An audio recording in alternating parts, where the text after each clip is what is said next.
while I welcome that Carlo too was part of the second phase of the landmark pilot that rolled out counselling services in primary school settings, in school support and in the form of education, well-being. As we know, mental health teams and clusters of primary schools is so important.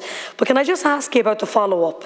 And it is great to see that the intervention is there in the schools, but I do believe more is needed. I see in my own constituency we have no OT speech and language, we have no CAMS access, the CDNT teams are not fully in place. So how does that work? Because I really want to say well done on what you've done.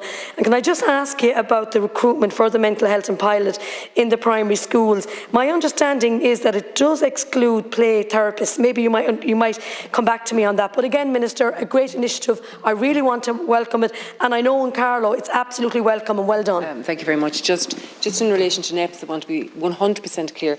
There is no cut, absolutely no cut in the NEPS funding made available this year. What has happened, and again this was clarified, is that the heading under which payments in terms of salary and all of that for NEPS has been moved to a different subhead, but there has been no cut whatsoever in the NEPS funding being made available.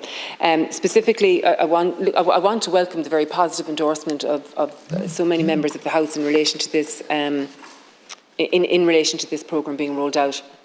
And there has been a very positive endorsement also from the schools.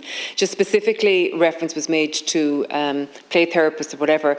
I want to be clear that the department has liaised with additional associations, and we are now accepting applications from counsellors accredited with the Irish Association of Psychotherapy and Play Therapy, but obviously it's Irish Association of Psychotherapy and Play Therapy, the Association of Child Art Psychotherapists, and those registered with the Irish Council for Psychotherapy.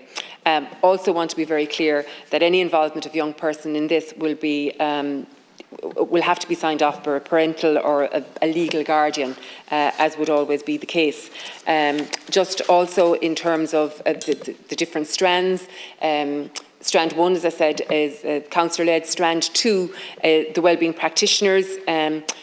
Just want to acknowledge that those who will be involved in the wellbeing practitioners of Strand 2, they've been interviewed and the positions have been offered. We anticipate that these graduates from psychology, for example, or social care will be employed in the 4 pilot areas in the coming weeks, and they will initially receive additional training also.